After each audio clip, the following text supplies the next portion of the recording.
طريقتين.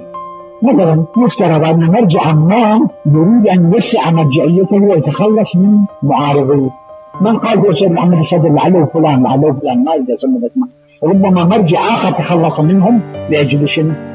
لأجل توسيع مرجعيته.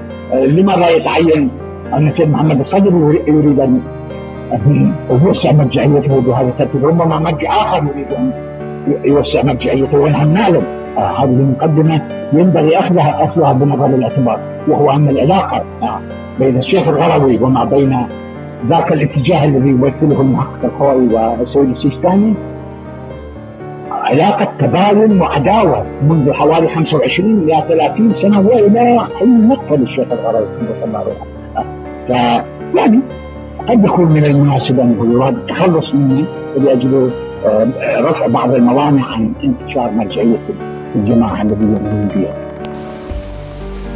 هذا سيدنا أيضا إشكالهم الآخر يقولون بأن منع السيد السيستاني من الصلاة في مسجد الخضراء وإبقاء السيد محمد الصدر أن يصلي في الحرم الحيدري، فهذا دليل آخر على قوله.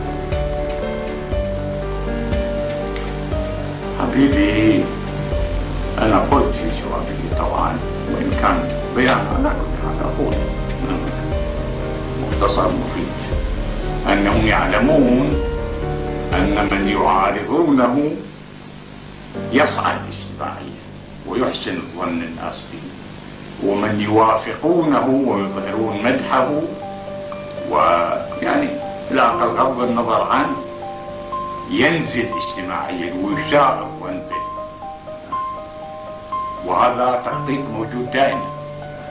فلذا ضرب السيد السيستاني لكي يصعد لنفعه، وتخطيطات أخرى الله يعلم هذا ولا أحد الأهداف الرئيسية للتصدي للمرجعية تغيير الواقع الشيعي في الحقيقة الذي ممض في الحقيقة والذي عاشه الشيعة خلال الجيل الذي أنا رأيته على أي حال والجيل الذي أنا أراه الآن على أي حال. السابقين رحمهم وذهبوا إلى ربهم مع الشاهد. فتكليفي في حدود قدرتي أن أبذل جميع إمكاني لأجل جميع من يستطيع أن يستفيد مني لو صح التعبير عقليا أو اجتماعيا أو قضاء حوائج أو أي شيء. فمن هذه الناحية كما يعبر كان أنا في أحد خطباء السيد خميني كان يقول من خادم شو ما هسه، يعني أنا خادم لكم جزاه الله. هذا أيضا في شمة الباطل، لأنه لا يعتبر لنفسه كشخة وأنا وكذا، لا هو إنما يعتبر نفسه إنما نافع للناس، تعبيره خادم للناس، ولا ينبغي أن يكون يعني العالم والمتفقه والمتورع أكثر من ذلك، إنما هو خادم للناس. وأكو مثل أيضا سبحان الله، رئيس القوم خادمهم، ليس أكثر من ذلك، أي نافعهم ليس أكثر من ذلك. ومن قال أنني أكثر من ذلك؟ إذا كان الإمام سلام الله عليه يقول أنه أنا كالذرة أو دونها، فمن هو إذن من دون الإمام؟ وطبعا أنا مهما كنت لا أسوأ شيء تجاه الإمام زين العابدين الذي يقول هذا الكلام، إذن أكون دون هذا المستوى. وكذلك من قبيل قول أمير المؤمنين سلام الله عليه لوجدتم دنياكم هذه أهون عندي من عفطة عنز. دنياكم هذه هي الدنيا طبعا نعرفها بأموالها وبنينها وبهرجتها ورئاستها ومرؤوسها وشهرتها وكتبها ومؤلفاتها، وما يقول كعفطة عنز، لا أزهد عندي من عفطة عنز. وهو يعلم ما هي الدنيا التي يتحدث عنها بطبيعة الحال. عفطة عنز سلام الله عليه هو سيد العارفين وأزهد الزاهدين، فلا أقل أننا يكون لنا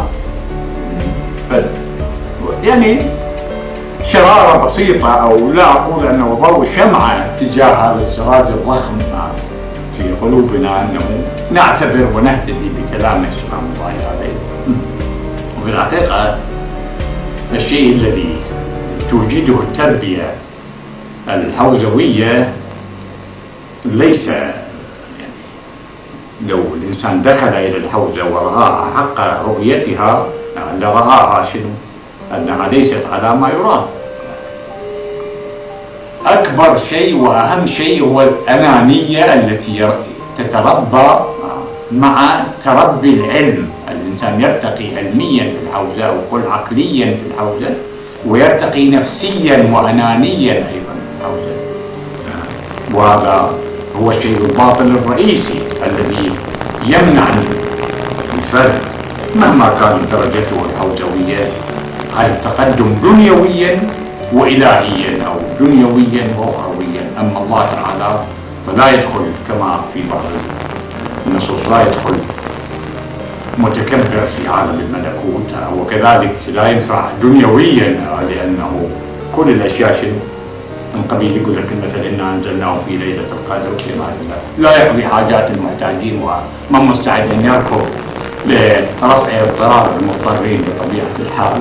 فمن هذه الناحية يفشل في الحقيقة دنيويا وأخرويا، وهو لا يفشل دنيويا، ظاهره الصلاح وظاهره العظمة وظاهره السيطرة، ولكنه شنو؟